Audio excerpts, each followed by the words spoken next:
I don't know how I look. I think there's too much light. It's fine. Merry Christmas, YouTube, and welcome to my fall TV and movie wrap-up. Okay, so I have a couple of things that I want to talk about as I finish getting ready to go to Mass on this Christmas Eve. Let me open my book. I don't know that I wrote all of them down. I think I remembered one. Okay, let's do TV shows first. In the fall, I watched a couple, you know what I mean? Most importantly, I want to talk about Peaky Blinders, which is a show that was created and entirely written by Stephen Knight. He has written every single episode by himself. So, that's pretty incredible to me, to be able to take full responsibility. I really feel like I need to paint my nails. They're so red. Gold nail polish really doesn't come out. It is about a group of gangsters in the 1920s in Birmingham, but actually in Series 6, they're going to be moving to the 1930s. And it's about like this family of gangsters in Birmingham in England, and they are going, this is like boring, Tommy is the leader, he's the middle brother, and he is like so filled with ambition that he is just absolutely dead set on moving them up in the world and having a legitimate business, making legitimate money. It deals a lot with like class politics and the kind of historical setting that the show is in. For a period piece, it's really good. I don't know how like historically accurate it is, but I think it does a better job at being thematically right to the time and hitting on important, not just themes, but like things that were culturally really significant at the time. And that way it's really cool. I also really like Tommy. Obviously, like if you don't like Tommy, you're not going to be able to like the show. He's not a good dude, and he does everything for his family, but often his ambition and his own like troubles get in the way of what's like actually best for his family and what he just says is best for his family. And I think that struggle is like really interesting. For me, it's like a more mature version of the originals, honestly. Yeah, I just think Peaky Blinders is a good show. I've been trying to get people to watch it. I watched the series 2 finale when it was pretty new, I think, probably in 2015. And I watched like the series 2 finale, and Cillian Murphy, who plays Tommy, it just gives like this incredible performance that like rocked me and like rocked my foundation of what I thought could be possible in writing and in TV. And I went to school and I was like a senior in high school, and I was like, Peaky Blinders is the best show I've ever seen. Somebody needs to watch it, and I've been saying it for 5 years. Please watch Peaky Blinders. It would mean a lot to me to have somebody to talk about it with, because I am going to be talking about it again probably pretty soon. I also watched Victorious, which dropped on Netflix. Victorious is a great show. I just think there's a lot about Victorious that is very nostalgic, and I watched it in like 3 days. I also watched BoJack Horseman and Big Mouth. I don't really have much to say about either of those shows. This is supposed to be like a lip tint, but it's like clear. There's like a little flower in it. My coworker got them all for me and my whole team. They both started out as things that I really liked, but I definitely don't really care that much about either of them. I kind of watch them for the theme music. And then I forgot. I watched a few movies also. Not The Last Jedi. I haven't seen that yet. The movies I watched were Venom. I finally watched that. I really liked it.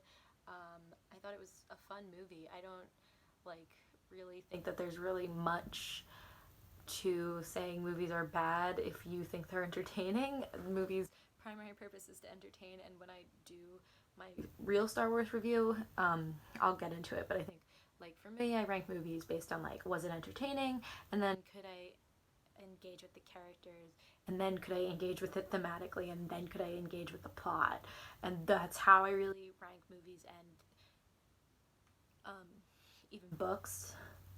So that's basically where I'm coming from, especially for movies and TV, because I don't know as much about the writing or the construction of these I don't know much about making a movie.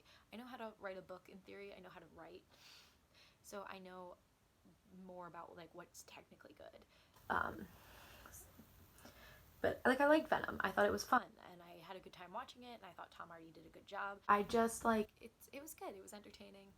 I also watched Noelle and Last Christmas, which are two Christmas movies that came out this season. Noelle came out on Disney Plus, and so I watched that, and I thought it was really cute. It's with Anna Kendrick and Bill Hader, who both obviously give incredible performances, and I thought it was funny. It was like a less good, more cash grabby version of A Year Without a Santa Claus, Elf, and the Santa Claus 2.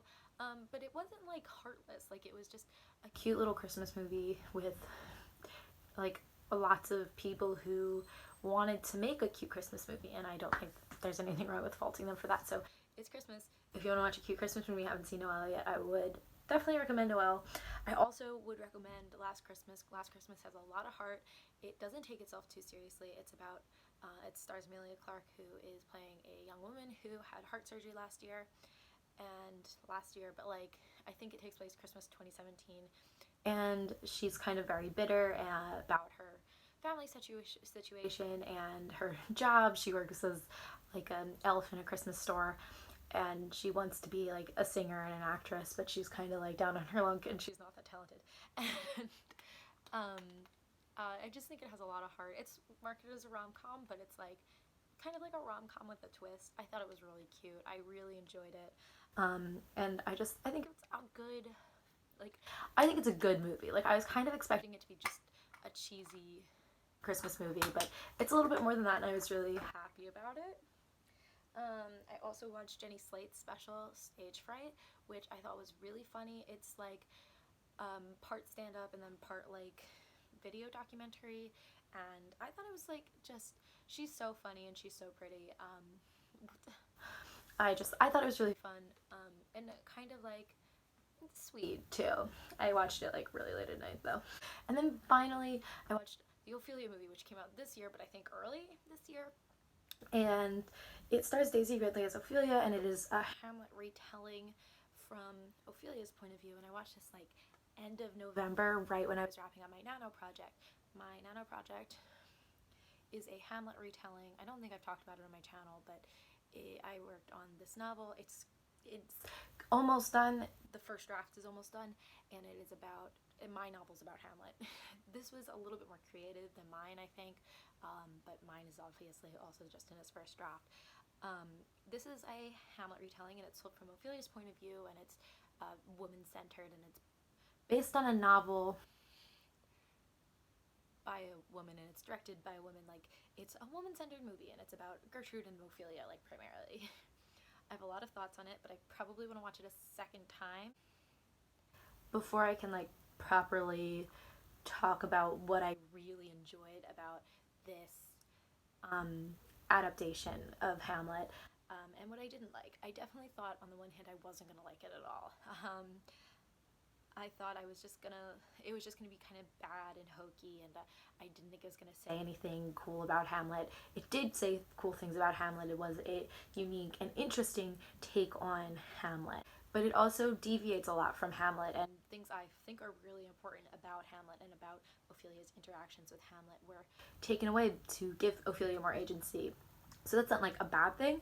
It's not really Hamlet. And then also, you either have to think the Hamlet in this movie, Ophelia, is a lot different than the Hamlet in the play Hamlet, or Ophelia's kind of like blind to his faults. And either of those are correct readings of the actual play, of this movie. Like, Ophelia, you can be like, Ophelia knows what's happening to Hamlet, but I think in this one, we're supposed to think he's not the kind of character that we see him as in the play, because he's like not a good person. In this one, he's definitely a Hamlet I would have been very into writing and seeing when I was like 17. Definitely 100%. So yeah, I forgot I watched that. It was actually really good, and I'm definitely going to buy it so that I can watch it as many times as I want and like really digest it, because I think if I ever get around to reading Hamlet again, which I will be starting my Shakespeare stuff in the new year, that's going to be the movie that I watch with you guys. So thank you for watching this video. I hope you guys have a really Merry Christmas and a Happy Holidays. And I will see you very soon. Also watch Peaky Blinders.